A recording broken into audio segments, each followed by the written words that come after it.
lo dijimos la semana pasada, agradecer este espacio que ustedes consideraron a la comuna, a Fabiola, que también está por ahí conectada, también que a través de ella se hicieron los nexos con Hualpén, y manifestarle también nuestra voluntad de seguir trabajando en conjunto, sobre todo temas que están en la contingencia, que es necesario poder abordar, de conversar, que mejor que ustedes, que son personas que trabajan en esta área, hoy día ver los avances en el ámbito de la investigación, qué es lo que se está acercando como los posibles medicamentos para poder enfrentar el coronavirus en el mundo, no solamente en nuestro país.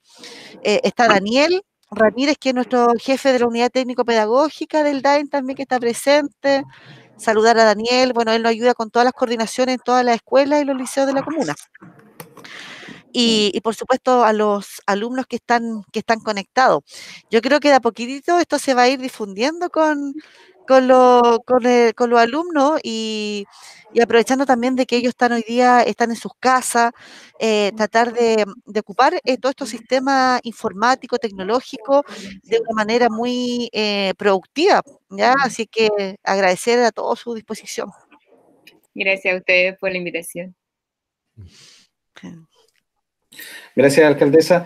Sí, efectivamente se están sumando cada vez más. Estamos con ya algunos profesores, Cecilia, Daniela. Bueno, Cecilia del Simón Bolívar, Daniela del Pedro del Río, no, Lucila. Sí. Y Janina del Simón Bolívar, y están sumándose cada vez más alumnos.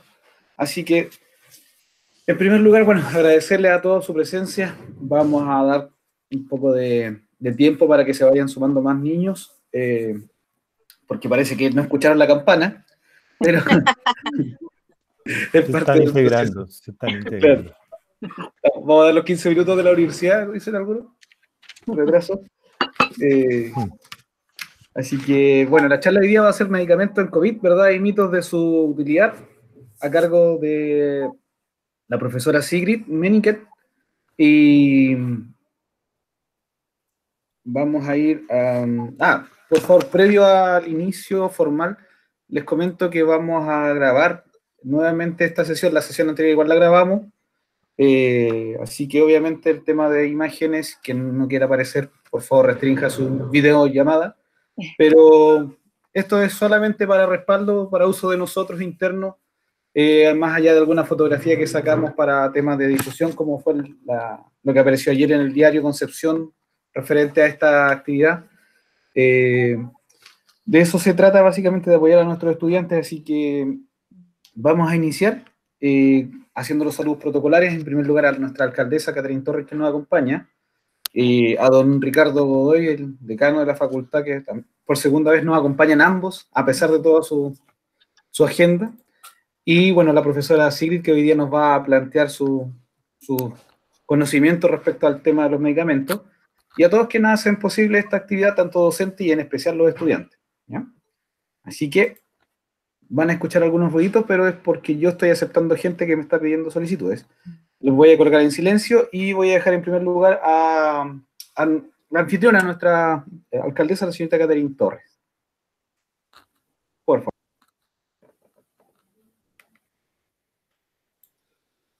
La alcaldesa está en silencio. Ahí sí.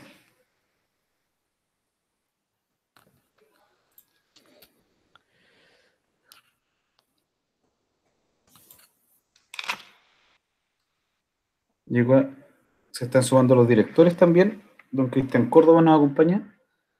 Alcaldesa, disculpe, ¿puede ahora hacer el saludo protocolar? Nuevamente, que ahora hay más chicos ya. Sí, bien, Disculpe. bueno, lo hago de nuevo. Bueno, agradecer a todos los alumnos y alumnas que se están sumando. Para nosotros es importante, en primer lugar, que la Facultad de Farmacia de la Universidad de Concepción haya considerado la comuna de Hualpén para ejecutar este programa de acompañamiento digital, de hablar temas y compartir desde el punto de vista profesional temáticas que están hoy día en la contingencia. Nuevamente saludar al decano, felicitarlo, ¿cierto?, por esta iniciativa junto a todo su equipo de profesionales. Hoy día está la participación de la directora del programa Magíster en Ciencias Farmacéuticas de la misma universidad. Ella también es magíster en su área, Sigrid Meniket. Ella va a exponer, para los que se están sumando ahora en la conexión, acerca de los posibles medicamentos para poder enfrentar el coronavirus. Hay directores también que se están sumando a esto. Hoy en la segunda jornada de este programa, la primera se hizo la semana pasada, también con alumnos de tercero y cuarto medio de nuestros liceos. Y bueno, como lo dije, enfrentar también esta pandemia ha sido bien dificultoso, no solamente para cada uno de nosotros, sino que también como país, ¿cierto? Esperar de que hayan avances desde el punto de vista desde la ciencia, de la investigación, para poder buscar ciertos medicamentos que permitan controlar esta pandemia y poder volver, ¿cierto?, a nuestras actividades de manera normales, porque esto no solamente ha afectado la salud de las personas que se han contagiado, sino que todo un sistema de vida, las personas encerradas, en cuarentenas, adultos mayores que viven solos, hoy día con problemas más enfocados a la salud mental, de depresión. Entonces hay muchas cosas que están incidiendo en esto, la cesantía de las personas que han quedado sin empleo producto de lo mismo. Entonces es un tema muy complejo para todos, ¿ya? Y para nuestro país, así que volver a agradecer su disposición, también decirles que igual que la semana pasada, todos los días me voy a terreno, ahora tengo que ir cerca ahí de unos fondos de Caletalenga a visitar a una familia, y eso, principalmente también a Fabiola, que está por ahí, que también conectada, que ha hecho el nexo con nosotros, ¿ya? Así que muchas gracias y le doy la palabra a usted para poder continuar. Gracias. Muchas gracias, alcaldesa. Don Ricardo, por favor, Sí. nuevamente, bienvenido. Gracias, Daniel. Sí, bueno, tal como dijo la alcaldesa y como lo reiteré o lo indiqué en la sesión anterior, muy gratificado de estar presente acá, de poder hacer estas acciones que realmente corresponden a una vinculación con el medio efectiva, ¿verdad?, de nuestro quehacer como facultades, y en este caso aportando y acompañándolos a ustedes en este plan que queremos desarrollar. Realmente, como digo, es gratificante. Tanto así que hay otras comunas que también vieron la noticia ayer y están interesadas en que los acompañemos también a ellos, ¿ya? Pero eso, bueno, obviamente ustedes van a tener la prioridad, son los regalones, podemos decirlo así, porque son los primeros con quienes hemos interactuado y trataremos de mantener esa fidelidad, por supuesto. Sí tengo que precisar que las próximas 2 semanas nosotros entramos en receso por vacaciones de invierno. Entonces, no nos vamos a ver probablemente hasta 2 semanas más, pero también nos da tiempo para poder coordinar mejor el siguiente tema para acompañarlos, ¿ya? Agradecer de nuevo a la alcaldesa la disposición, ¿verdad? Este es un primer comienzo, inicio. Esperamos de muchas más colaboraciones que se extiendan en otros ámbitos, ojalá.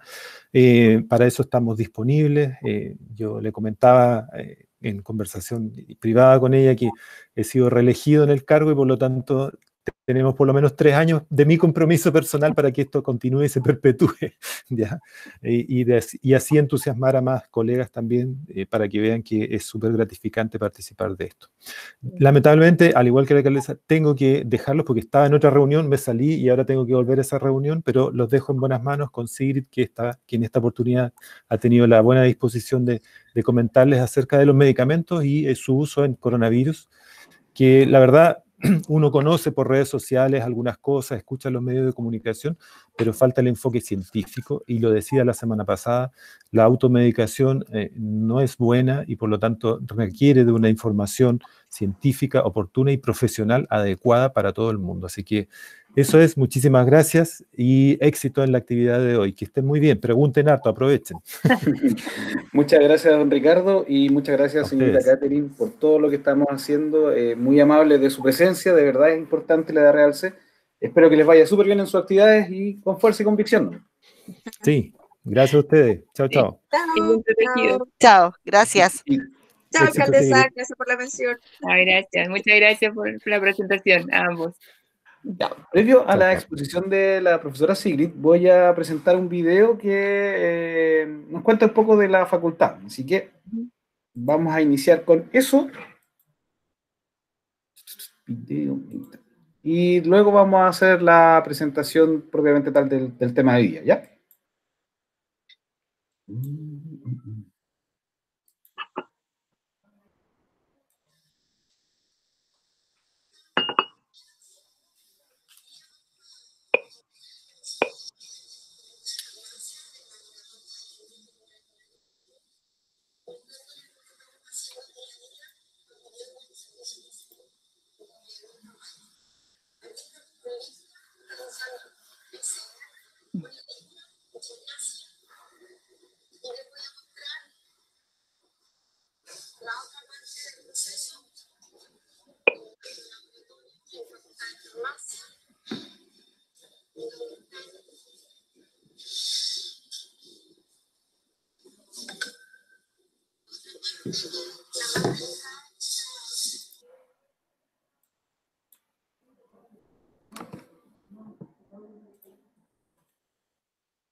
Perdón, me informaron que estaba sin audio.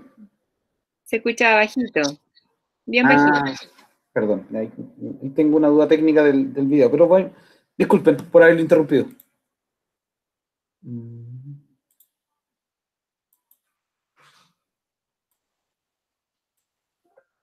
Vamos a ver.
Ya.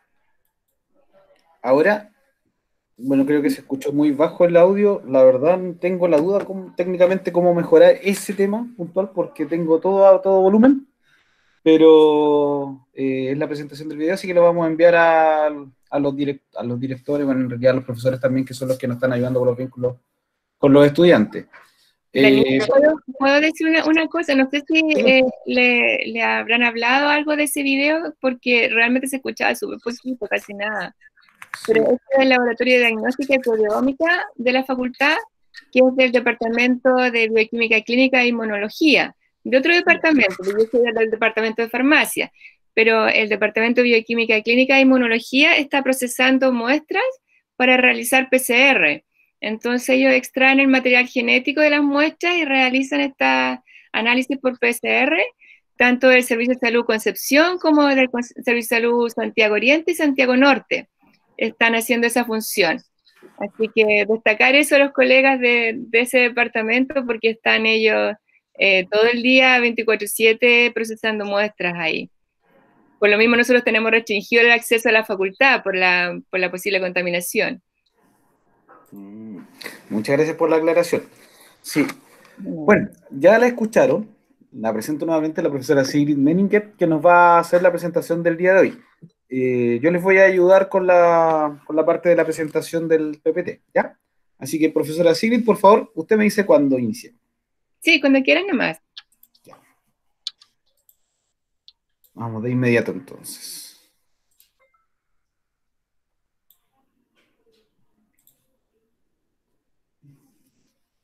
No sé si se puede ver de una diapo, Daniel, o más grande, no sé. Yo por lo menos la veo dos, no sé cómo lo ven los demás.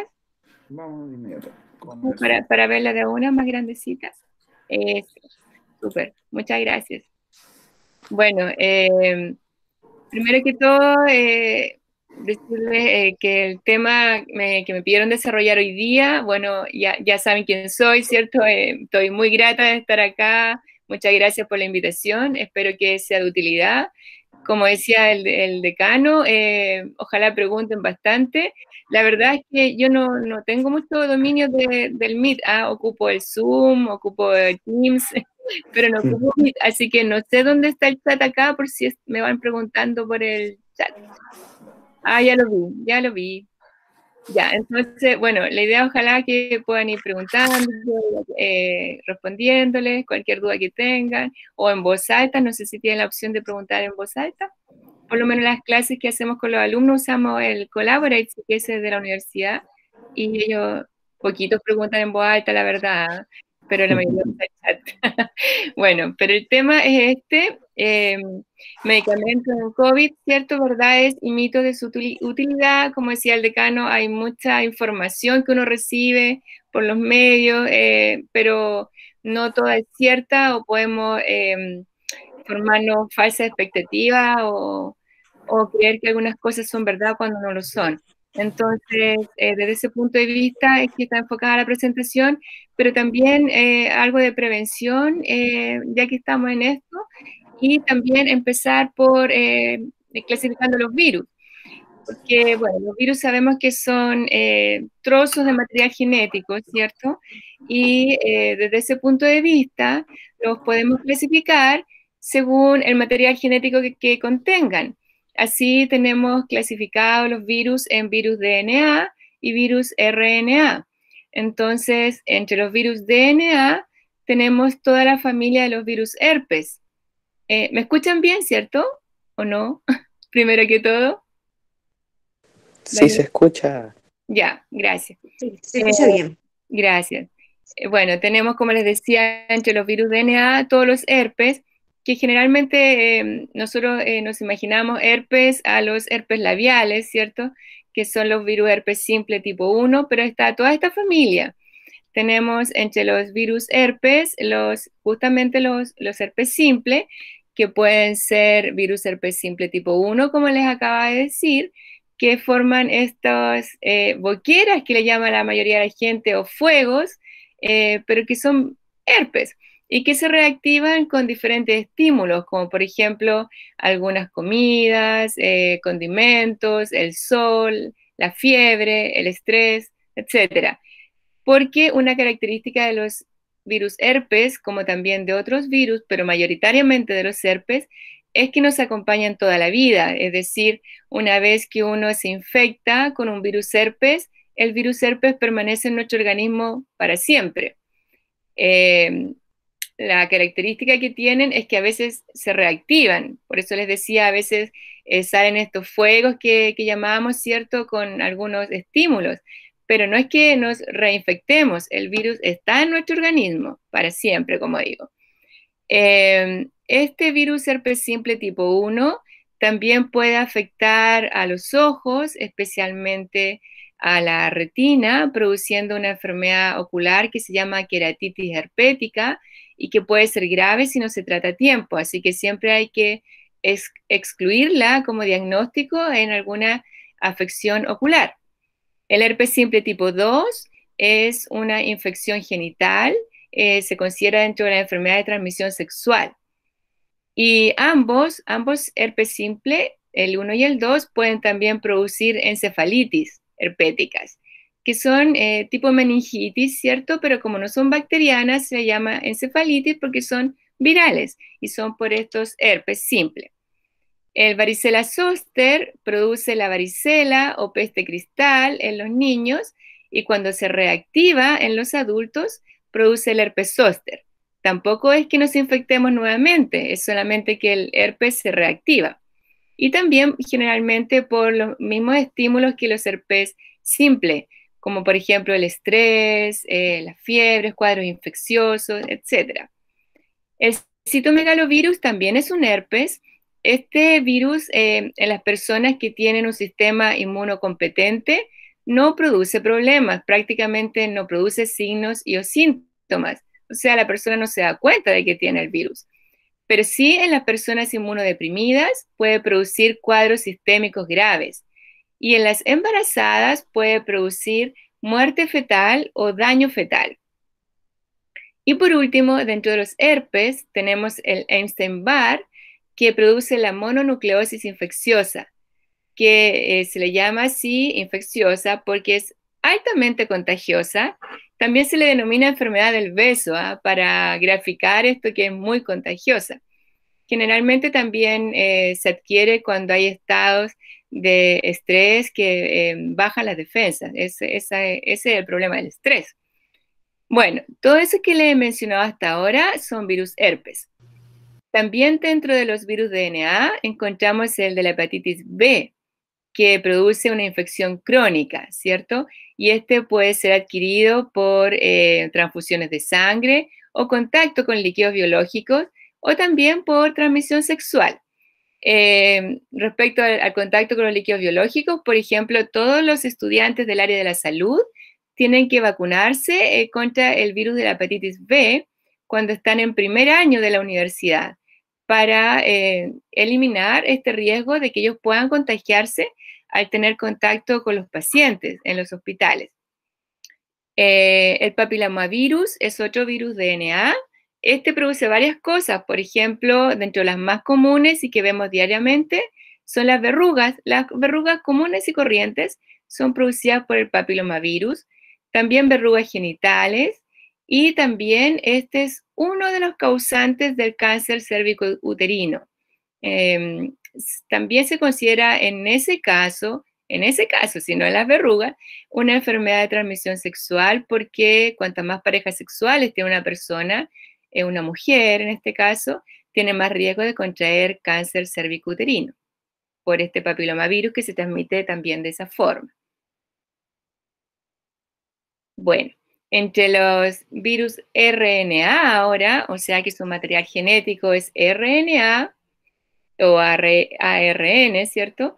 Encontramos el virus influenza, el virus sincicial respiratorio, que vemos en general, esto es toda una generalidad porque este año el único virus que hay es el COVID, circulando prácticamente es el único, pero en general en los inviernos normales en nuestro país vemos circular mucho el sincicial respiratorio y el influenza. Y el sincicial respiratorio afecta principalmente a los lactantes, en ellos puede producir infecciones graves. También en estos virus RNA están los virus de las fiebres hemorrágicas, como por ejemplo el hantavirus en nuestro medio, ¿cierto? En otros medios el ébola, por ejemplo.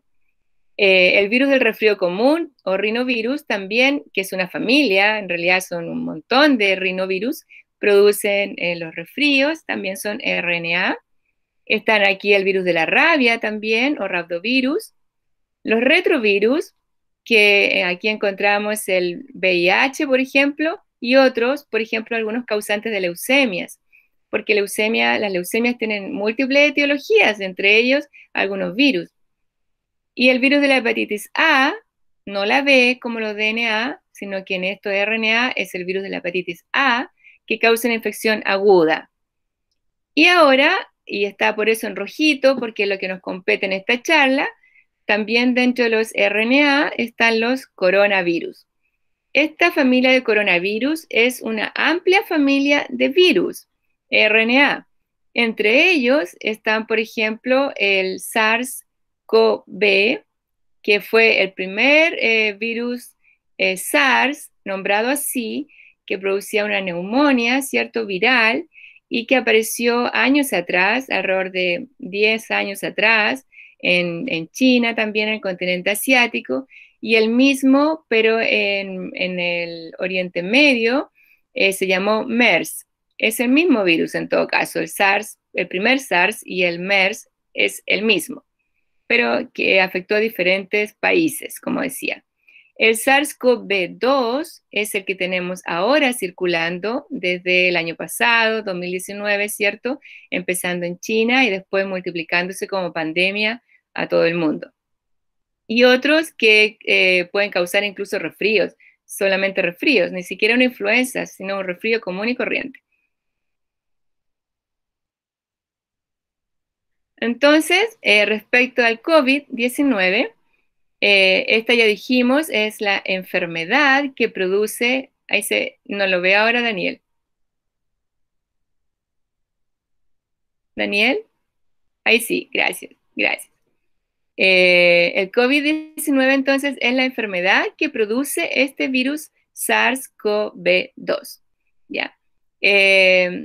Esto ya dijimos, los tenemos desde el año pasado, lamentablemente, por supuesto, circulando. Apareció el primer caso en Wuhan, como todos sabemos, en diciembre, noviembre, diría yo, 2019, pero ya se reportó en diciembre. Afecta de distinta manera a las personas, puede ocasionar una infección asintomática o puede producir síntomas tan leves como un resfrío o gastrointestinales, por ejemplo, a síntomas tan graves como los que conocemos, neumonias dependientes de oxígeno, ¿cierto? Y de ventilación mecánica. La mayoría de los contagiados sí presentan síntomas leves a moderados y se recuperan en casa. Eso, dentro de todo lo malo, es algo bueno, ¿cierto? Más o menos un 60% de los contagiados puede permanecer en casa.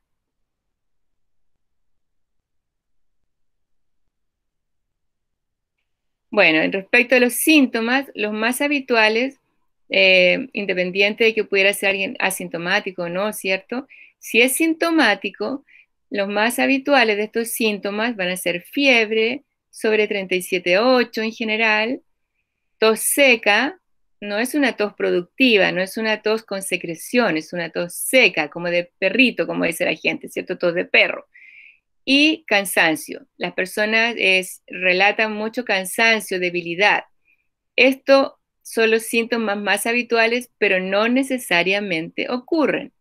Y los menos frecuentes son molestias, molestias vagas en todo el cuerpo, dolores tipo musculares, dolor de garganta. Eso se ve bastante en nuestro país, sí, porque estos síntomas están clasificados así dependiendo de la OMS, de lo que se ha visto en todos los países, pero es muy dependiente también de la etnia. Y en nuestro país se ha visto mucho de esto como una influenza grande, con dolor de garganta, como les decía, fiebre. Y tos en algunos casos, no en todos, fiebre tampoco en todos los casos. También puede aparecer diarrea, conjuntivitis, dolor de cabeza, como vemos ahí. La pérdida del olfato, del gusto, sí es un síntoma. En la mayoría de las personas se produce este síntoma y es una alerta para saber que está infectado con el COVID, con COVID-19, con el SARS-CoV-2.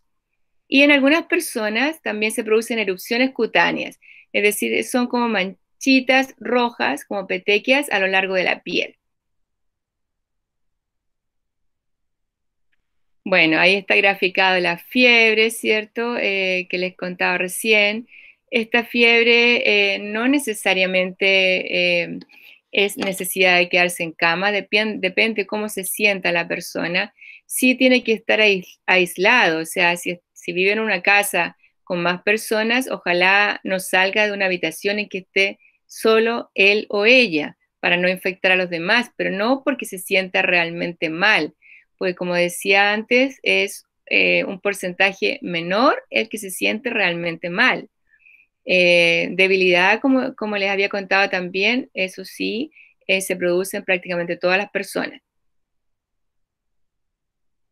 Bueno, la tos seca, les puse estos 3 cuadritos para graficar qué es lo mejor si uno tiene tos y tiene la duda de si tiene COVID o no, o está esperando el resultado del examen.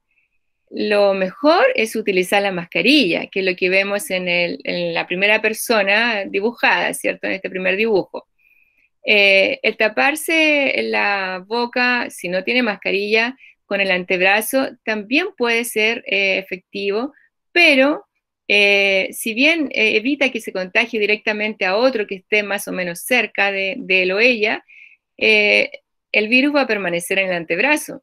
Entonces, después todo lo que toque con ese antebrazo, o si se toca el antebrazo con la mano y se lo lleva después a la cara, o lo lleva a otra persona o a un objeto, lo va a contaminar, porque el virus permanece en los objetos un buen tiempo, dependiendo de la superficie. Por ejemplo, si es una superficie plástica, puede permanecer hasta 7 días, viable, es decir, capaz de infectar a otra persona. Así que no es del todo útil el taparse la boca con el antebrazo. De verdad, yo no lo recomendaría. Y peor que todo es lo que tenemos en el último dibujo, en que la persona está tosiendo abiertamente. Eso en ningún caso, ¿cierto?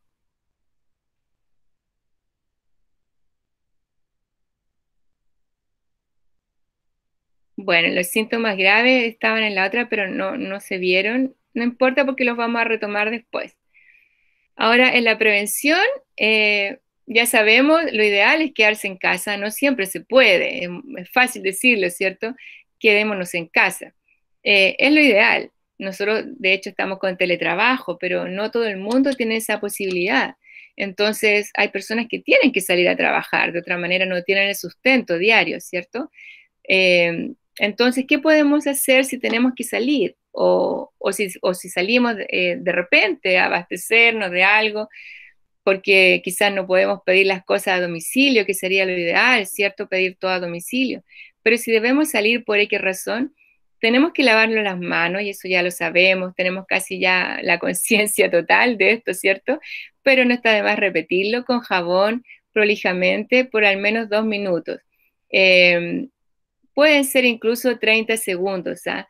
Pero ojalá sean 2 minutos.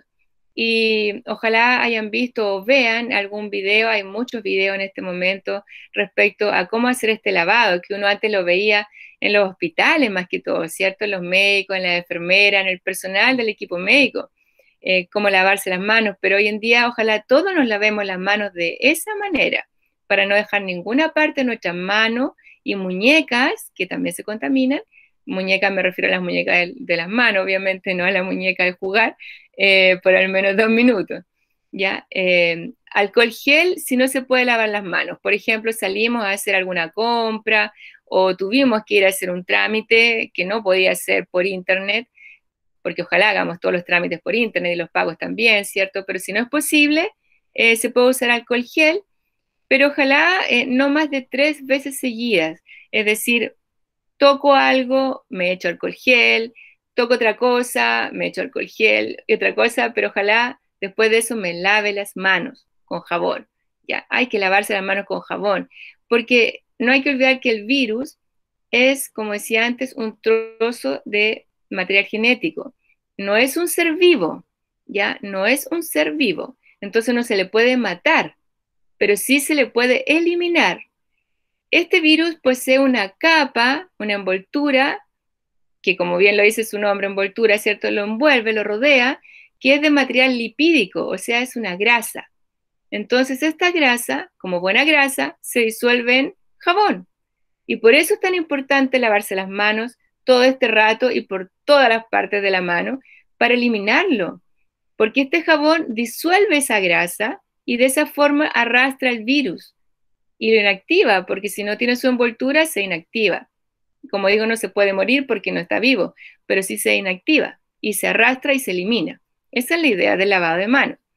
Ahora, la distancia social, ya sabemos, ojalá 2 metros, si no puede ser 1,5 metros con las demás personas, para que al hablar nuestras gotitas de saliva no caigan en la otra persona, o si tosemos, con mayor razón. Si gritamos, eliminamos más gotas de saliva. Es mucho más probable que alcancemos a la otra persona. O si estamos haciendo deporte también.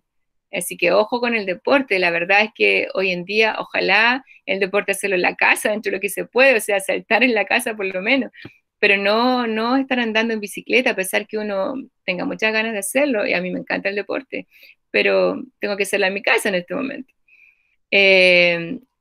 La distancia presencial, ya lo dijimos, el uso de mascarillas. ¿Por qué me quiero referir a esto? Porque hay un montón de mascarillas, cualquier cantidad, y algunas son útiles y otras no. Entonces, por eso es que quería referirme a esto antes de entrar a los medicamentos. Mascarillas, por ejemplo, puse ahí, hay de triple capa, ¿cierto? Que son las que se usan en los hospitales. Esa, por ejemplo, la celestita que vemos ahí en la izquierda, en el recuadro a la izquierda, esa que se usa en los hospitales, pero que también está a acceso de todas las personas hoy en día. Se vende en las farmacias, los distribuidores, hay muchos distribuidores en este momento de insumos de prevención, ¿cierto? De infecciones. Estas son bastante útiles. Son desechables. También, o sea, después de que la usamos debemos desecharla. Está la N95 o la KN95 también, que la tenemos al medio, la N95, que esa es la ideal. Ahí Daniel se está poniendo la de triple capa. Esa exactamente es súper buena, es muy buena porque tiene estas 3 capas que hacen como el filtro como si fuera una N95. ¿Por qué digo eso? Porque la N95 y la KN95 son las únicas que tienen el tamaño de poro preciso para que no pueda entrar el virus. Porque este virus mide nanómetros y la única mascarilla que tiene este tamaño de poro de nanómetros es la N95 o la KN95, ninguna más. Las otras tienen tamaño de poro de micrómetros. Entonces el virus entra fascinado y alegre por esa mascarilla, porque no va a evitar que entre. Ahora, este triple capa, como digo, como son una capa arriba de la otra, hace un tamaño de poro muy semejante al de las N95. Alcanza casi el tamaño de los nanómetros.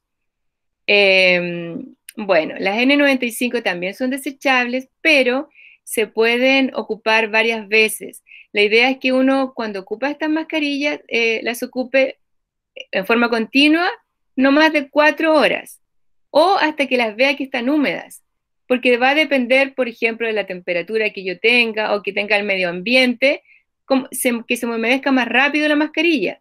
Si yo la noto húmeda antes de esas 4 horas, tengo que quitármela porque ya no me está protegiendo. Ahora, después de que la uso, a pesar de que son desechables, puede durar por más o menos 2 semanas si yo la uso hasta 4 horas máximo cada vez. ¿Qué tengo que hacer después que la uso? Tengo que desinfectarla, porque si he estado en contacto con el virus está en la parte externa de la mascarilla, está pegado ahí. Entonces yo no puedo llegar a mi casa y colgar la mascarilla ahí con la chaqueta y todo lo demás, o dejarla, no sé, encima de cualquier mesa, velador. No tengo que hacer eso, porque si está el virus ahí, como digo, lo va a estar respirando toda mi familia y yo también. Entonces, ¿qué hacer con ella? No hay que echarle alcohol ni cloro, porque la van a inutilizar. Ahí se pierde toda la estructura de la mascarilla. Hay que lavarla en la lavadora, o bien, ojalá, poder esterilizarla. Si tiene una cámara UV, que hay unas camaritas chiquititas UV, como las que usan en algunas peluquerías para desinfectar las tijeras, las cositas con que se hacen las uñas, ¿ya? Esas chiquititas que ahora también se venden mucho, ojalá ponerlas ahí, 10 minutos ahí y listo, están esterilizadas. Si no puede ser, entonces, como les decía, se pueden echar en la lavadora un programa suave, ¿sí? Para que no se rompan, y a temperatura caliente, no agua fría. Ahora, la mascarilla que vemos a la derecha, la que tiene un circulito rojo acá, que puede tenerlo como la de abajo, también puede tener un circulito blanco en un extremo inferior, esas no sirven. ¿Por qué no sirven? Porque nos protegen a nosotros, sí nos protegen, no como la N95, sí, porque igual tienen micrómetros de tamaño de poro, no nanómetros, pero algo filtran, algo ayudan, pero nos ayudan a nosotros, a los que la estamos usando, al resto no. Es decir, que si yo estoy contagiada, voy a contagiar a todo aquel que esté cerca mío, porque ese filtro hace que mis gotitas de saliva salgan y contagian a todo el resto. Así que esas no debieran usarse. Y la que tenemos abajo, en el extremo inferior, esa blanquita que vemos acá, esa sí nos sirve también. Pero como digo, lo mejor es la N95 o la KN95. El problema es el costo, porque antes la encontrábamos, por ejemplo, en Sodimac, no es por hacerle reclamo a nadie, pero es que lo usaban mucho en las personas que, por ejemplo, se dedicaban a la construcción y que eran baratísimas. Hoy día están súper caras. Entonces, ese es el problema. Pero podemos hacer, sí, dime nomás. No, disculpe una consulta, es que hay dos estudiantes que me quieren hacer una pregunta. Entonces, por estructura, ¿prefiere que le hagan la pregunta de inmediato cuando salta la duda o lo dejamos para el final? Sí, inmediatamente, sí. Inmediato. Ya, entonces vamos a darle la palabra a María Angélica Saavedra, que tiene una consulta.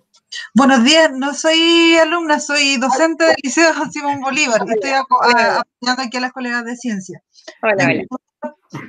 Sobre las mascarillas, circulaba un video en internet para que enseñaba a cómo corroborar o comprobar si eran efectivas las mascarillas reutilizables, y era colocarle un aerosol, un spray. ¿Es efectivo ese método? Porque la mayoría utilizamos mascarillas reutilizables en nuestras casas. ¿Es efectivo ese método con el aerosol? Sí, es efectivo. Yo también lo hago, ¿ah? Muchas gracias. Sí. Muchas gracias, profesora. Ahora vamos, bueno, primero voy a presentar a don Fernando, que se unió a la reunión, que es nuestro jefe de DAE, junto también a la directora Yaneta Edo, que se sumaron porque estaban en otras reuniones cada uno. Saludarlo y darle la bienvenida. Y darle la palabra también a Renato para que haga su consulta. Renato de Lucila Godoy, si no me equivoco. Sí, soy de Lucila Godoy. Por favor. Una duda con las mascarillas de tela, las que se hacen con género o las que hacen costureras. ¿Son efectivas? No, a no ser, se pueden hacer efectivas. ¿De qué manera? Si es que tienen un pliegue por detrás, o sea, por la parte que queda hacia mi boca, algunas tienen un pliegue. Si en ese pliegue yo le coloco algo que realmente filtre, me ayudan, pero si no, no. Ahora, ¿qué puedo colocarles a esas que tienen un pliegue para que me ayuden? Algo tan simple como una toalla higiénica, de verdad. Estas toallas higiénicas diarias son súper efectivas, hacen la misma protección que haría una mascarilla N95. Igual. Entonces, si usted tiene una de género que le puede poner entre los pliegues, si es que tiene pliegues, una toalla higiénica, súper bien, súper bien. Pero si no, no sirven las de género. Ahora, ¿para qué podrían servir? Cuando uno tiene muy bajo riesgo de contagiarse y tiene que usar la mascarilla igual. Por ejemplo, yo vivo en un edificio, entonces tengo que ir, si salgo, tengo que tomar el ascensor, sí o sí, ¿cierto? Y circular por los pasillos, etcétera. Si yo considero que tengo bajo riesgo porque nadie circula por ahí, etcétera, puedo ponerme estas mascarillas de género. Pero si no, no. O sea, si tengo la duda, y la verdad es que hoy en día, como estamos, con la cantidad de infectados que estamos en nuestro país y en nuestra región, la verdad es que yo ni siquiera para eso usaría la de género, porque la usaba en un principio, pero ahora ya no. Excepto unas que también tengo unas imágenes por acá, que son las de TNT. No sé si han escuchado ese nombre. TNT, por ejemplo, las tengo más abajo. ¿Se puede ir más abajo, Daniel? Después puedo presentar esa. Aquí. Gracias. Por ejemplo, TNT son las que están al medio, que tiene esa pareja, son de TNT. Las que están al lado, esas rojas con negro, también son de TNT. TNT significa tela no transmisible, porque no dejan pasar tampoco nada. Entonces, estas son mucho más baratas que las N95 y sirven igual, porque esta tela no se deshilacha. Pueden fácilmente ver cuánto es TNT o no es TNT, porque pueden vendérsela como TNT y no lo es. Si ustedes la tiran y no se deshilacha, no le pasa nada. Es el material de las que son construidas las bolsas. Estas bolsas que empezamos a comprar en los supermercados cuando acabaron las bolsas plásticas, la mayoría, no todas sí, pero la mayoría son de TNT. O sea que incluso uno podría tomar una de estas bolsas, si las tiene, y hacerse sus propias mascarillas TNT en la casa. Esas roja con negro que están ahí, por ejemplo, son súper fáciles de hacer. Entonces, solamente tienen los hoyitos para los oídos, para las orejas, nada más. Y esas protegen mucho. Ahora, no es la misma protección que la N95 realmente, que ni la KN95, por el tamaño de poro, como decíamos antes, pero son súper efectivas. También siéntanse protegidos si están usando estas mascarillas, ¿ya? Y las hay con forma, como le mostraba ahí en esta pareja que está al medio. Ahora, ¿por qué puse la otra imagen del que se está apretando la nariz? Porque es súper importante que usen la mascarilla que usen, esta esté bien ajustada a la nariz. Eso es súper importante, porque si no, aunque sea N95, si está filtrando, no les va a servir. Puede estar filtrando por la nariz o por la quijada, por el mentón.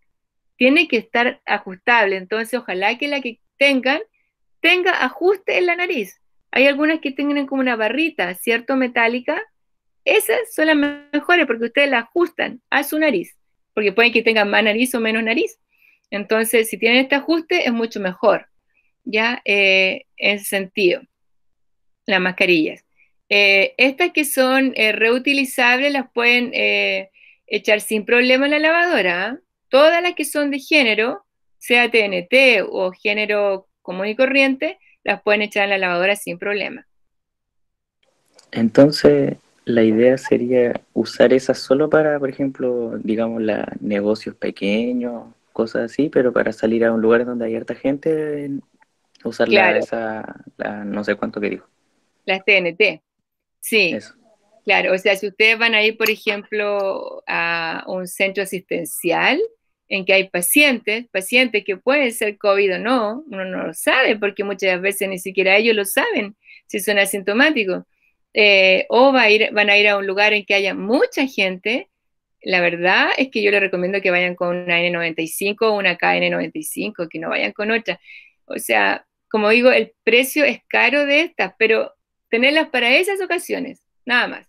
Entonces, si van a ir a meterse como en la boca del lobo, como quien dice, colocarse la N95 o la KN95 y reservarla para eso. Y si no, usar las TNT, las de TNT, como digo, son súper efectivas también y mucho más económicas. Bueno, aquí habían, después de esa diapo, Daniel, esa, por ejemplo, esas que están ahí, que uno ve de repente algunas personas que andan con estas mascarillas, que pasan astronautas, ¿cierto? Que tienen estas válvulas para afuera, que son como las que usan también personas de la construcción, no sirven para el COVID, no sirven. Por lo mismo que no sirven las otras que tenían la valvulita aquí o la valvulita acá, ¿cierto? Porque también tienen válvulas, entonces están contagiando a todo el resto de las personas, así que están contagiados ustedes. Así que eso también tenerla en cuenta. Al lado vemos las que ya conversamos y acá tenemos también las de género que les decía que sí sirven siempre y cuando tengan esta capita por dentro, por lo que va a la nariz, en que ustedes le puedan colocar algo que filtre. No. Ya, disculpe, Felipe Andrés también estaba con una duda, no sé si se resolvió con todo lo que hemos hablado. No, mire, es que yo tengo una consulta porque vi un video en Instagram donde un tipo mostraba cómo le ponía agua a una mascarilla y después decía que no se podía poner alcohol en la mascarilla porque el agua se filtraba y como que perdía la efectividad de la mascarilla, y no sé si eso es verdad o no. Sí, en las desechables es así. Entonces, las desechables, por eso decía antes que después que usan una desechable, bueno, hay que botarla, ¿cierto?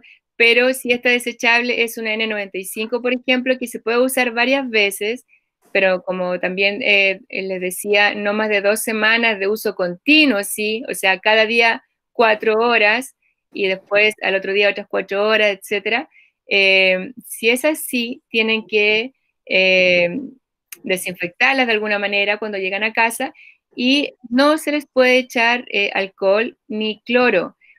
Solamente podemos hacer esa prueba que decíamos antes para ver si nos sirve la mascarilla, pero estas sabemos que sirven, pero no podemos desinfectarlas de esa manera, porque si no, pierden su utilidad.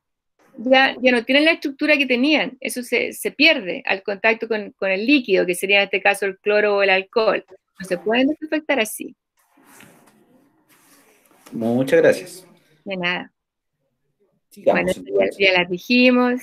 Sí, esa diapo ya la vimos, vamos a la otra. Entonces ahí hay un resumen de la eso no se los dije. No debieran utilizarse mascarilla en niños menores de 2 años. ¿Por qué? Porque los niños se pueden ahogar con la mascarilla, los niños pequeños. De 2 años para arriba sí se pueden usar, ¿ya? Porque controlan ellos mejor su respiración. Pero en niños menores de 2 años no se pueden usar mascarillas. Ya dijimos que hay desechables y reutilizables. Ahí está lo que decíamos recién, cómo esterilizar las reutilizables, ¿cierto? O lavarlas con agua caliente inmediatamente después de utilizarlas, como decía, no la cuelguen en la casa o qué sé yo, eso no, sin esterilizarlas antes o lavarlas antes. No tocarlas por fuera, porque cuando uno las está usando, de repente está tocándose la mascarilla y todo. No las toquen, porque como decía antes, por fuera es donde se pega el virus, si es que está el virus circulando. Así que no las toquen. Es difícil no tocarse la cara, pero hay que concientizarse para no tocársela. Y lo otro ya decía, no usarla más de 3 a 4 horas y menos si se humedecen antes de esas horas. Eso. Bueno, ahora, esto que vamos a ver ahora ya son medicamentos, pero son medicamentos para prevenir. Después vamos a ver los que se han ensayado para tratar el COVID. Primero hablamos mucho del cloro, ¿cierto? El cloro es súper útil para desinfectar productos, por ejemplo, lo que compramos en el supermercado, en el negocio de la esquina, en la farmacia. Ustedes saben que hay que desinfectar todo lo que entremos a la casa, absolutamente todo. Y cambiarse los zapatos, ¿cierto? Dejar los zapatos con los que salieron afuera de la casa. O si no pueden hacer eso, por último, echarles cloro en spray o alcohol en spray. ¿Por qué el cloro? El cloro es bactericida, amebicida y viricida, es decir, mata las bacterias, las amebas, que son un tipo de parásitos, ¿cierto? Protozoos, y los virus. Ya dijimos que los virus no los podemos matar porque no están vivos, pero sí los elimina. Entonces, sirve para desinfectar todo lo que les dije, también utensilios domésticos, todo pueden desinfectarlo con el cloro. Ahora, si van a desinfectar productos alimenticios, por ejemplo, verduras, que también ojalá las desinfecten en este momento, sobre todo antes de consumirlas, hay que diluirlo. Y bueno, aquí existe les puse ahí una solución que es el hipoclorito de sodio, que es cloro también porque es hipoclorito de sodio. Esa está lista para poder desinfectar las verduras. Pero si ustedes no la tienen y usan el cloro, tienen que hacer una solución, una dilución con el cloro, que es lo más práctico es una cucharadita, o sea, una tapita de esta del cloro o una cucharadita de té por 4 de agua, ¿ya? Entonces, esa solución no es tóxica, porque tampoco es la idea que sea tóxico, ¿cierto? Si va a ser una verdura que vamos a desinfectar con el cloro.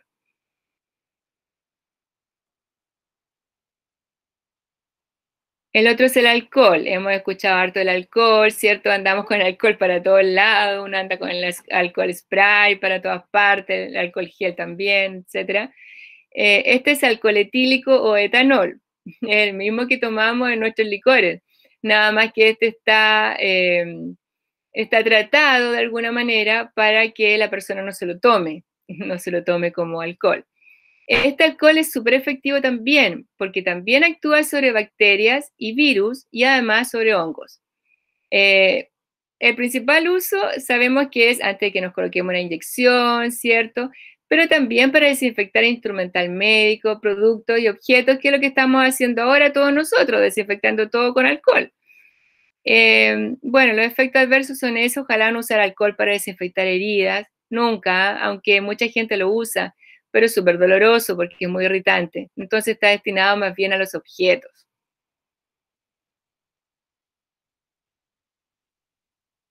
Las sales de amonio cuaternario.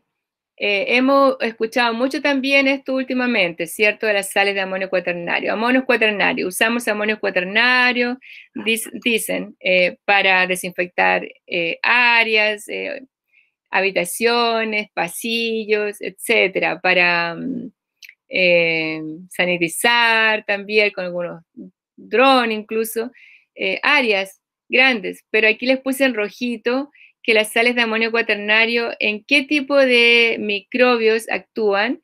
En bacterias y hongos. Ellas no tienen acción sobre los virus. Las sales de amonio cuaternario no actúan sobre los virus. Entonces, no tiene sentido, la verdad, el uso de estos amonios cuaternarios, ¿ya?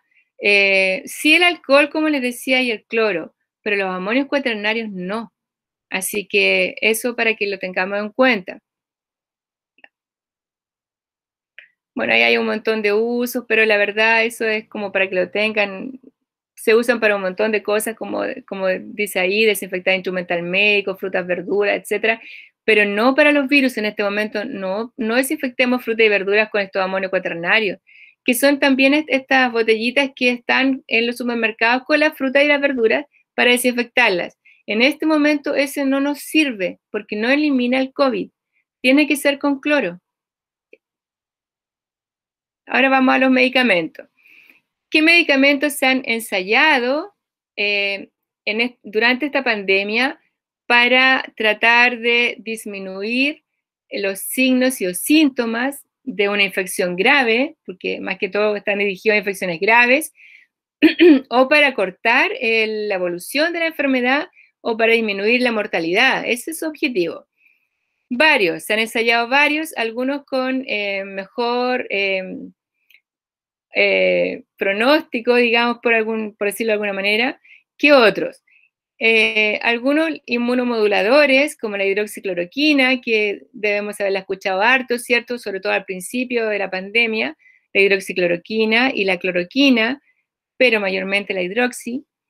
Algunos antivirales, como el remdesivir, que hoy en día es uno de los más prometedores, ha dado buen resultado, el lopinavir, el favipiravir y otros. Los antiinflamatorios, algunos AINES, que son analgésicos, antiinflamatorios no esteroidales, ya lo vamos a ver más en detalle, y algunos corticoides, como la dexametasona, que se está hablando mucho de ella también últimamente. Se han ensayado también antibióticos cuando el cuadro está sobreinfectado con una bacteria, porque los antibióticos, como sabemos, actúan sobre bacterias, no sobre virus. Entonces, para neumonias secundarias a la enfermedad por COVID, o sea, enfermedad del COVID-19, se ha usado también la acitromicina.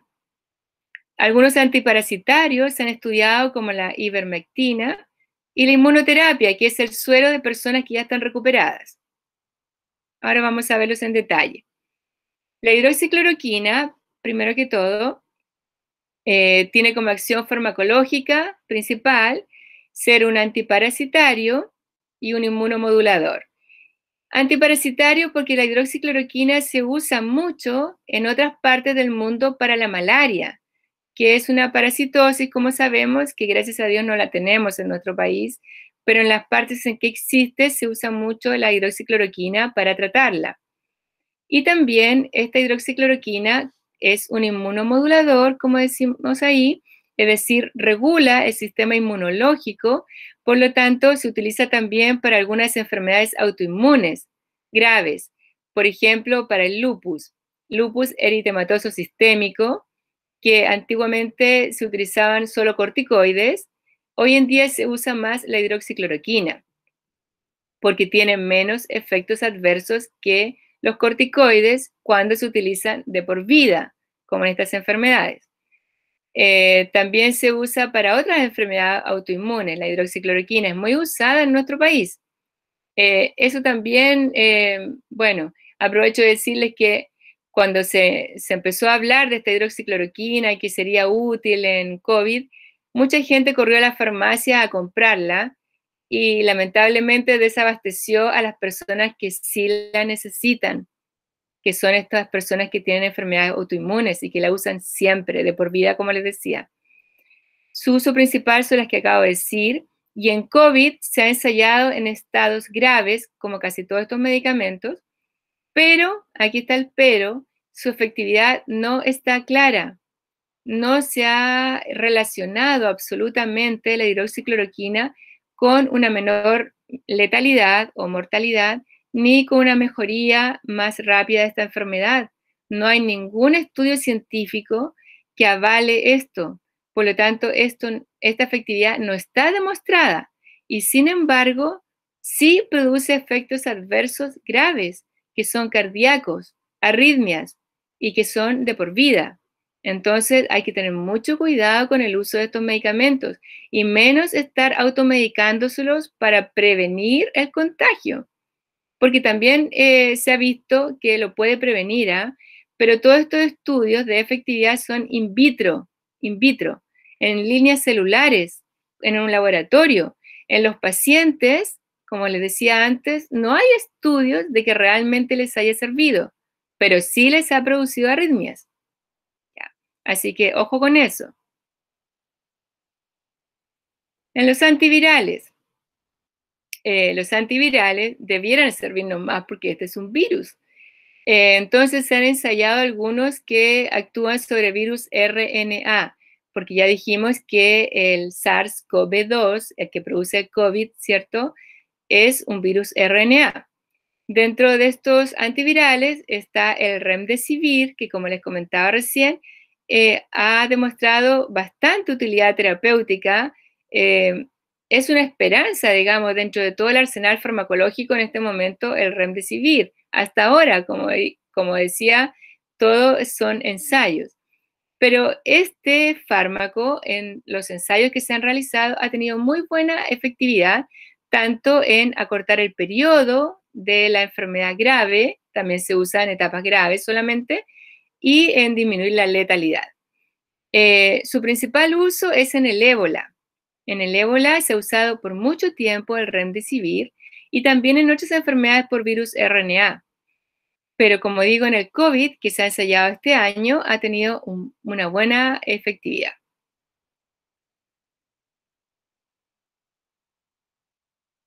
También tenemos el Favipiravir.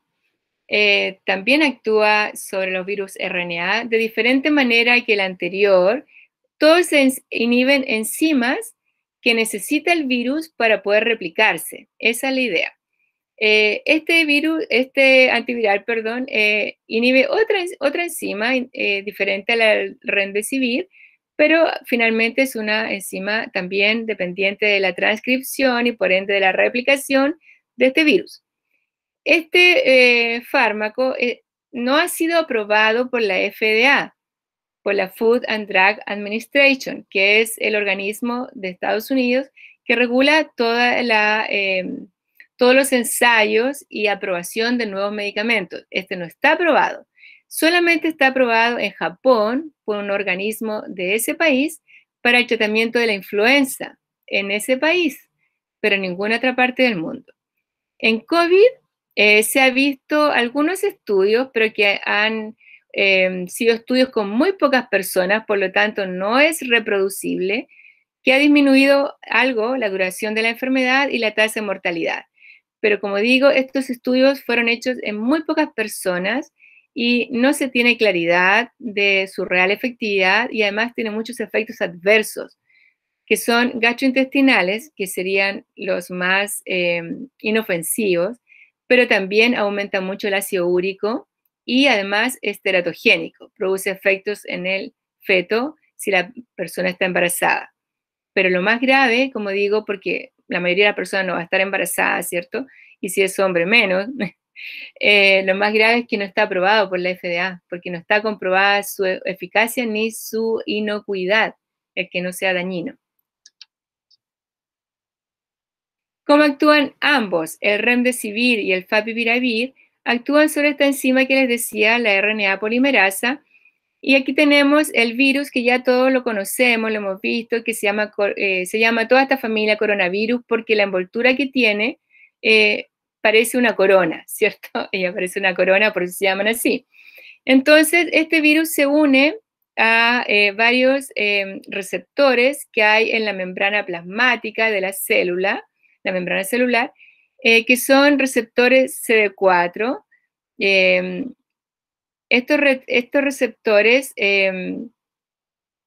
hacen que el fármaco se une y este receptor cambia su forma y al cambiar su forma permite que este virus entre a la célula. Pero para entrar tiene que haber un pH ácido. Entonces, la hidroxicloroquina, por ejemplo, lo que hace es cambiar el pH y lo hace más básico. Entonces, cambiando el pH a más básico, impide que el virus pueda entrar a la célula. Lo que hacen estos fármacos, estos otros fármacos, es que inhiben esta enzima ya entrando a la célula el virus, que hace que se replique. O sea, ellos no impiden que entre a la célula, el virus entra igual, pero la enzima que está dentro de la célula y que permite que este virus se replique es inhibida por estos antivirales, ¿ya? Entonces, como les decía, la hidroxicloroquina actúa a nivel de la membrana, haciendo que el pH no sea el óptimo para que este virus pueda entrar, pero estos otros antivirales, estos que son realmente antivirales, actúan ya estando el virus dentro de la célula, pero inhibiendo esta enzima, impidiendo que se replique, ¿ok? Y ahora, cuando estaba diciendo esto del pH, me acordé que muchas personas están diciendo que coman harto, que se coma harto limón o se toma vitamina C, ¿cierto? Que son compuestos ácidos, la naranja, también la mandarina. Claro, son ácidos, pero ellos en el organismo se transforman el pH a un pH básico. Entonces, no está de más eso que están diciendo las personas de que uno coma ese tipo de alimentos o tome vitamina C, porque van a hacer más básica su sangre y por ende más básico también la membrana de las células. No va a impedir que se contagie, lo más probable, pero puede ayudar en algo. Eso no está demostrado, pero no está de más. Otros antivirales son estos, el lopinavir y el ritonavir, que también se han ensayado en el tratamiento del COVID. Estos son antirretrovirales. Actúan sobre los retrovirus, que ya vimos que también son virus RNA. Su principal uso es en el VIH, que es un retrovirus, o sea, en el SIDA, pero se han ensayado también en el COVID, disminuyendo la duración de la enfermedad, también en casos graves, sí solamente, y la tasa de mortalidad. Sin embargo, estos estudios también han sido en pocas personas. Pero estos fármacos tienen la ventaja sobre el favipiravir, que estos sí están aprobados por la FDA, se han usado durante mucho tiempo en el tratamiento del SIDA, por lo tanto se conocen. Se sabe que sus efectos adversos son leves, son menores que la de los otros antivirales. Entonces también son una buena alternativa. Sin embargo, la mejor alternativa hasta el momento es el remdesivir dentro de los antivirales. También otros fármacos que se están usando en el COVID son los antiinflamatorios. Los antiinflamatorios, los AINES, los analgésicos antiinflamatorios no esteroidales, como les decía antes, se pueden utilizar tanto en casos leves, moderados o graves. Estos son los únicos que pueden usarse también en casos leves o moderados, porque lo que hacen es tratar la inflamación, nada más que eso. Y en este cuadro, por COVID, siempre va a haber una inflamación, aunque esta inflamación sea leve, muy poca, pero va a haber. Y además, estos AINES, además de su acción antiinflamatoria, tienen acción analgésica y antipirética. O sea, van a disminuir el dolor, van a disminuir la inflamación y van a disminuir la fiebre. Por lo tanto, sí debieran usarse, estando en casa o en hospital, en cualquier estado de la enfermedad. ¿Cuáles tenemos acá? Por ejemplo, el diclofenaco, les puse ahí, el ibuprofeno, el naproxeno, etcétera, que los conocemos, los hemos usado generalmente, muchos de nosotros, ¿cierto? Y los podemos obtener en la farmacia.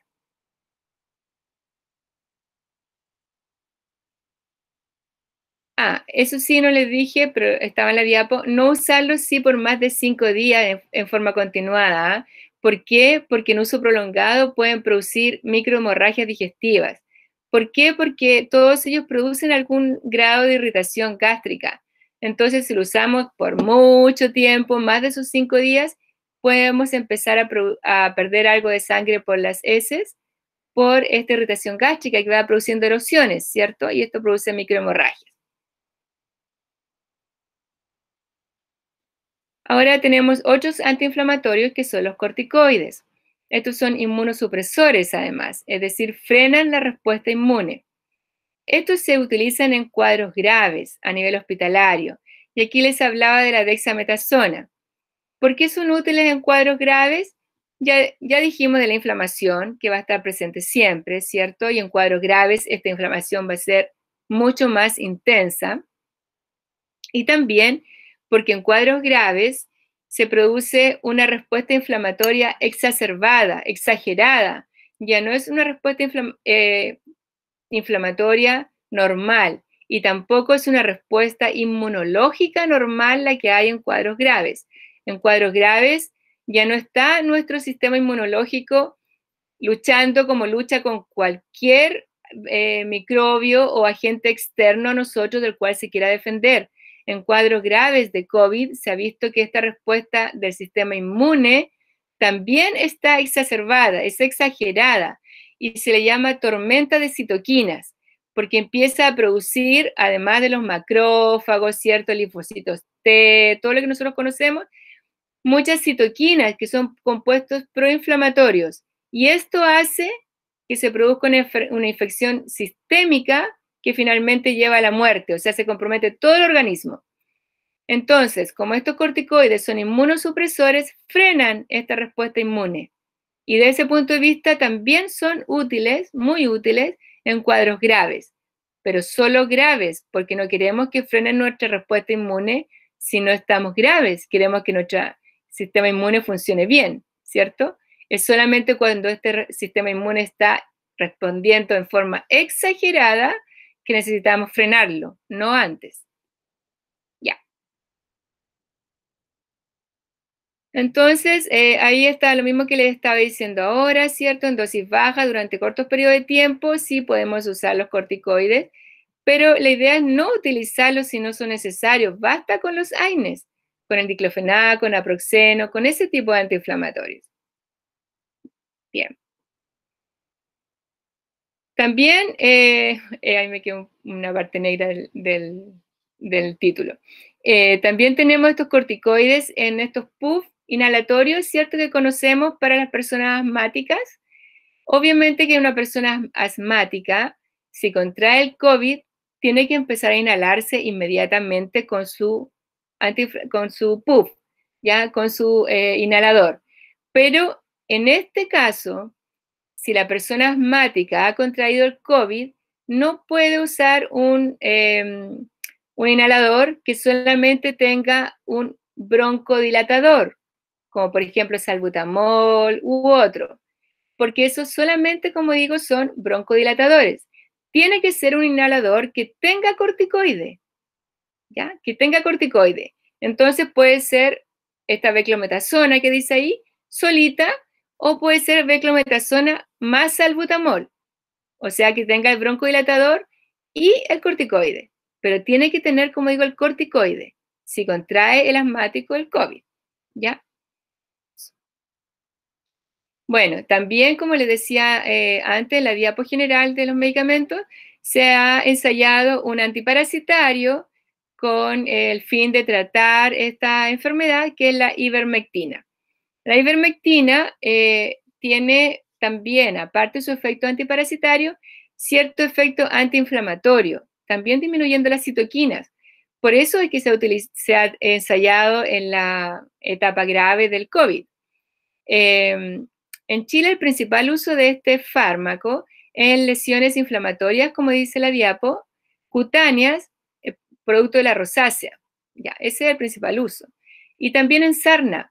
En sarna, en nuestro país, es el único medicamento para la sarna que es vía oral, porque todos los demás sabemos que vienen en lociones o en cremas, ¿cierto? Pero la ivermectina viene oral y es dosis única. Se toma una sola vez y chao. Se olvidó uno el tratamiento de la sarna. Bueno, este mismo fármaco se ha ensayado en COVID, pero no ha existido claridad de su efectividad. Así que tampoco es recomendable. Hasta ahora nos estamos quedando solo con el remdesivir antiviral, ¿cierto? En cuadros graves, los corticoides en cuadros graves también, y los AINES, como el diclofenaco, naproxeno que les decía antes, ibuprofeno, en cuadros leves, moderados o graves. Y por último está la inmunoterapia, que les comentaba que es el suero de pacientes recuperados que se ha inoculado en pacientes que están infectados con COVID, pero esto hasta la fecha tampoco ha existido evidencia de su real utilidad. ¿Ya? Aún está en ensayo, no se sabe si es efectivo. Entonces, como comentarios finales, es esencial complementar todos estos estudios en poblaciones mayores, ¿cierto? Mayor cantidad de pacientes estudiados para poder saber si realmente son efectivos o no. Y si son inocuos, si no producen mayor efectos adversos. No debemos intentar tomarlos, ninguno de estos, sin receta. Tal vez podríamos tomar sin receta los AINES, el diclofenaco, naproxeno, ibuprofeno, si nos sentimos mal, ¿cierto? Y lo más probable es que muchas veces lo hemos hecho, pero no los demás. Y porque no tenemos que perder de vista que estos medicamentos, todos los medicamentos tienen efectos adversos, todos, absolutamente todos. Y que la mayoría se reserva para cuadros graves, como digo, no para los que se pueden tratar en casa. Esa era la última diapo. Espero que les sea útil la charla. No sé si hay alguna pregunta más. Sí, vamos a dar la palabra justamente a quienes quieran hacer alguna consulta. Así que, por favor, los que quieran, ya sea por escrito en el chat o livianamente sacan su silenciador de su computador y hacen la consulta. Consulta la una. Ya, voy a improvisar yo. No tengo dos dudas, en realidad. Los niños menores de 2 años, si bien no se les recomienda el tema del uso de la mascarilla, dado que obviamente puede producirse una situación más compleja, ¿cómo se podrían proteger? Porque efectivamente muchos de ellos andan en coche o en cunas o cosas transportables, pero no sé, pues si uno va por la calle y la gente te mira incluso hasta feo. Yo tengo un hijo de 8 meses, entonces lo he vivido. Me ha tocado tomar acciones concretas. Pero en realidad siempre queda la duda. ¿Qué se podría hacer? Tapar el coche. Claro. Tapar el coche, claro, con esto como plástico, ¿cierto? Como un coche astronauta, bebé. Una cosa así. Lo más efectivo es el plástico. Colocar un plástico, como digo, y obviamente después desinfectar bien el plástico, botarlo y poner otro plástico. Eso se puede hacer. Ya. No hay que olvidar que los niños pequeños también son un grupo de riesgo, porque uno dice, ya he escuchado mucho, los niños, si se infectan, son asintomáticos y son ellos vectores, o sea, van a transmitir el virus. Sí, pero esos son los niños más grandes. Los niños pequeños, menores de 2 años, sí son población de riesgo. Muchas gracias. Y así como la alimentación, se recomienda el tema del consumo de la vitamina C, estábamos hablando anteriormente, usted lo mencionó. Dentro de las cosas que uno ve como paradójicas, cuando uno tiene acidez, uno de los remedios últimos es el vinagre, entre comillas. Pero hay un efecto químico y una serie de cosas más que yo no puedo explicar. Pero en la misma línea, usted habló sobre justamente cambiar el pH. Sí. La alimentación recuerda el pH. Básicamente parte de las cosas con vitamina C. ¿Qué más podríamos complementar? Bueno, la vitamina C la podemos consumir fácilmente también desde los alimentos. Por ejemplo, nuestros requerimientos diarios de vitamina C como adultos, hablando de adultos, son 60 miligramos al día. Entonces, es menos que una de esas pastillitas de colores que venden en la farmacia que tienen 100 miligramos, ¿cierto? Es menos que eso. Ahora, si nosotros tomamos un jugo de limón o de naranja, si tomamos 10 ml de ese jugo, ya tenemos 50 miligramos, es decir, tenemos casi el requerimiento diario.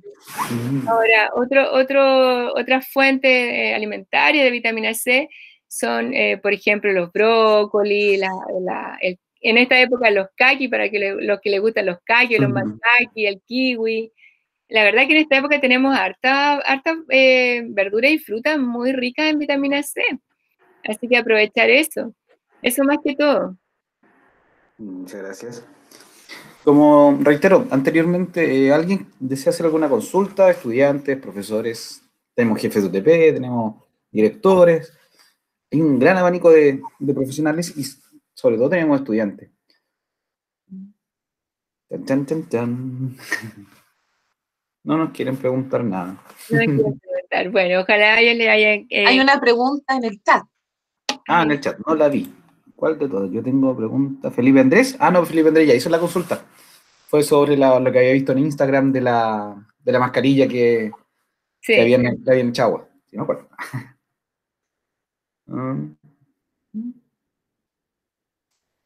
Chicos, no. Bueno, espero que les haya seguido la charla.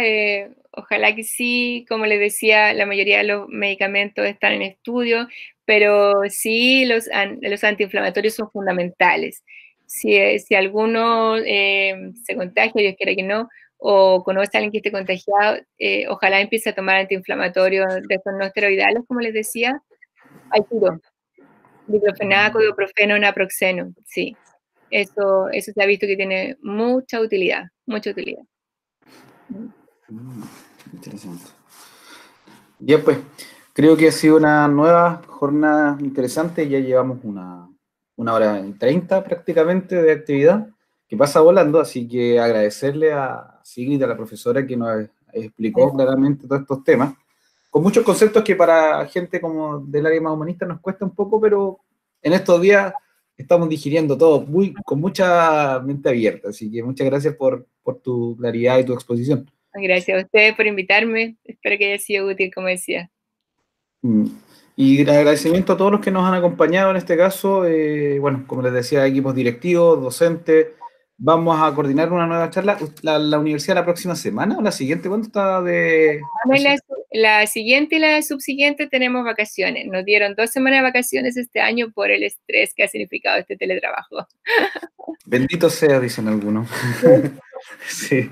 No, bueno. Pero gracias a Dios sí por el teletrabajo, si no, no podríamos estar haciendo esto mismo. Sí, bueno, sí, de hecho, el Canvas que utilizan bastante la universidad lo comenzó a implementar desde junio. Sí. Y claro, demanda bastante. Nosotros lo estamos viviendo acá también en la comuna. De hecho, varios profesores nos han planteado consulta al respecto. Y estamos tratando por lo menos de ordenar. Si bien no podemos dar vacaciones porque el ministerio no lo ha determinado así, estamos organizando justamente periodos de descanso a través de los equipos directivos para lo mismo, para que tomen energía y podamos seguir avanzando en estas cosas. Exactamente. Muchas gracias por su presencia a todos, muy amables por sus intervenciones. Como les decía anteriormente, a Felipe, a la profesora María, a Renato, que siempre nos pregunta. Así que agradecerle a todos su presencia. Gracias a ustedes. Que estén bien. Chao, bien, chao. Muchas gracias. Chao. Chao, chao, gracias. Chao, chao. Chao, gracias.